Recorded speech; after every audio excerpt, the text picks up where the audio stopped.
Jellicles can and jellicles do, jellicles do and jellicles can. Okay, I gotta be honest.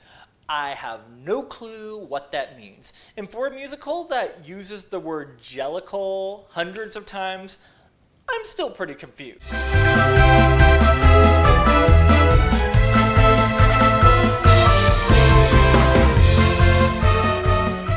Greetings and meow to all you jellicles out there. I mean, what's up, thespians and Broadway fans? Welcome back to my channel, Broadway Blind Guy, with me, Lee, or you can call me by my cat name, Leopold. I hope you guys are all having a perfectly wonderful day. And before we go any farther, please be sure to like, subscribe, and share, and ring that bell for notifications, as it really helps me out. And please be sure to check out some of my other videos. Okay, in case you haven't figured it out yet, the topic of today's video is cats. I know, it's scary, but then again, it's Halloween, so we're just going to roll with it. Love it or hate it, there is no denying that Cats has been a huge staple of the musical theater world and has left a huge impact. So I just wanted to share with you 5 interesting facts that you may not know about this intriguing musical. I can't necessarily guarantee that this is going to make you love the show any more or hate it any less, but you know, a little food for thought. Number 1. The composer, Andrew Lloyd Webber, took out a second mortgage on his home after investors refused to get on board just because they thought it would be ridiculous that a show about singing and dancing cats with really weird names could actually be a thing. And you know, I can't really blame them. I'd probably think the same. However, this turned out to be a very good investment for Lloyd Webber, as Cats became the 4th longest running musical in Broadway history and the 6th longest running musical in West End history. Number 2. When it came to the opening of Cats on Broadway at the Winter Garden Theater, this theater had to have some renovations done to accommodate the spectacle of the show.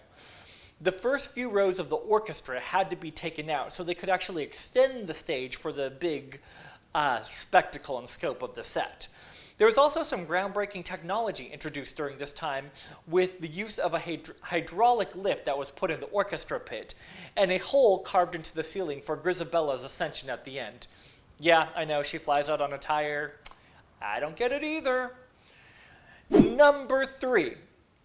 During the Broadway run of Cats, they used over 3,000 pounds of yak hair. That's right, yak hair.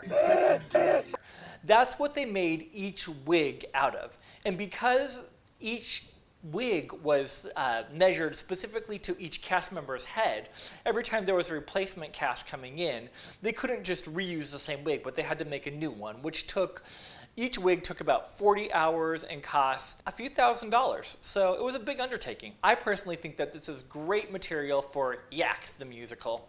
Just a thought. Number 4. T.S. Eliot, the writer of Old Possum's book of Practical Cats, from which the musical Cats was based on, won a posthumous Tony Award for Best Book of a Musical. Essentially, he really did write the book of the musical because the majority of the musical is just Eliot's poems put to music by Andrew Lloyd Webber. So this just goes to show that, you know, even if you pass away, your legacy can still live on and you can still win a Tony Award. So don't lose hope. Let this be inspiring for all of us.